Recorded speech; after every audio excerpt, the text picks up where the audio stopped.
Good morning, America! It's Tuesday, September 11th. Looks like Hurricane Erin loomed off the coast to the east, so it may very well be the case that we're gonna have a beautiful day out here in New York City.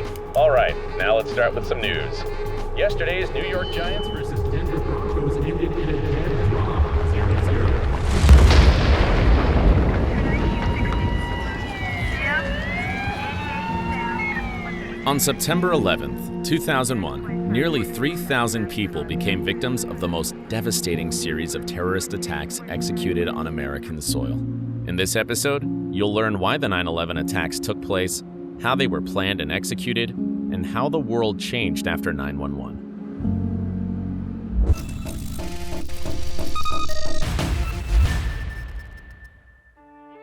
Let's start with the why.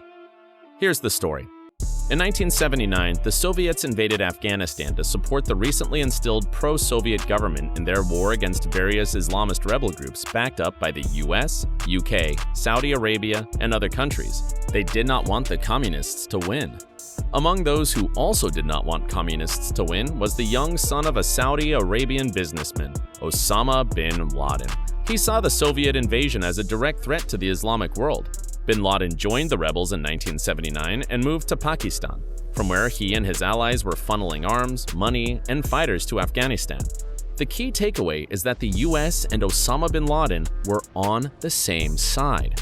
The conflict lasted for 10 years, and in 1989, when the Soviets finally abandoned Afghanistan empty-handed, Osama returned to Saudi Arabia as a hero. But he quickly gained the reputation of a radical opponent of the Saudi Arabian government, and especially their foreign and defense policy. What was Osama concerned with? For starters, he was unhappy that during the Gulf War, the Saudi Arabian government chose to rely on the US for all things defense rather than on its domestic force. More on that later. But perhaps Osama's biggest concern was that after the Gulf War in 1991, the US kept operating in the region, playing an active role in the daily agenda of the Islamic world. Even the US military bases across Saudi Arabia were there to stay. Osama felt the Saudi government was undermining Islam, thus putting the Islamic world at risk by bringing capitalists to their front door. The beef between bin Laden and the Saudi government got so intense at one point in the 1990s that Osama was exiled from his country, lost his citizenship, and moved, first to Sudan and then to Afghanistan. By then, bin Laden had already established al-Qaeda, an organization that declared the holy war against the US. The 9/11 was nothing but an echo of the war that had been going on for nearly a decade. Now, let's talk about how the attacks were planned and executed. By 1996, 5 years before the attacks, al-Qaeda already had a clear vision of how the events would unfold on 9/11. They wanted to demolish US power and economic prosperity symbols, such as the US Capitol building, the Pentagon, and the World Trade Center. After considering many options, they eventually decided to use kamikaze-style airplane attacks. The airplanes, especially the large commercial ones, carry tons and tons of jet fuel on board, and thus can be used as jet fuel-filled missiles to cause devastating damage. Needless to say, it took al-Qaeda years to prepare for the attack, 5 years to be precise. They took their time to select each candidate for this operation, trained 4 pilots to fly commercial airplanes, and taught 15 muscle hijackers how to neutralize flight attendants, pilots, and uncooperative passengers and take control of the plane.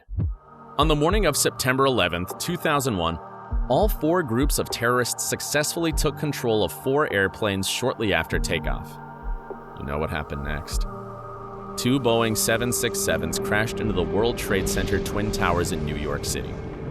1 Boeing 757 crashed into the Pentagon Headquarters in Virginia. Another 757 never reached its target. Apparently, the flight passengers retaliated and almost forced the hijackers to nosedive the plane miles away from the US Capitol building in Washington, D.C. Now, let's talk about how the terrorists were able to hijack the airplanes. The pre-flight security checks and in-air security procedures of the early 2000s were nowhere near today's standards. Before 9/11, one could take a knife up to 4 inches on board the plane, no questions asked. The only security measure in place was a super basic metal detector, which was only decent at detecting large metal items. Al-Qaeda exploited those holes in US airline security as the hijackers carried small knives and box cutters through security and used them to assault the crew. The in-flight security procedures before the 9/11 attacks were also cumbersome. For example, flight attendants used to have keys that would open the cockpit doors. That's exactly how the hijackers accessed the cockpit.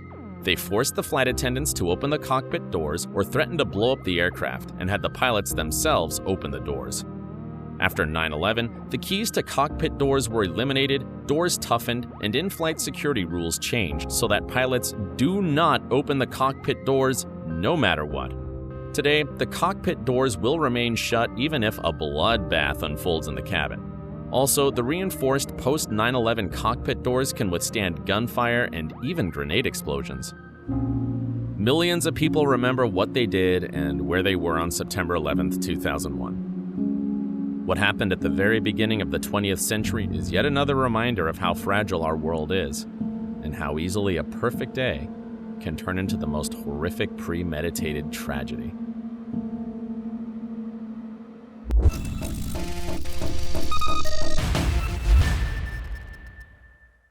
Alright, if you liked this video, please give it a thumbs up.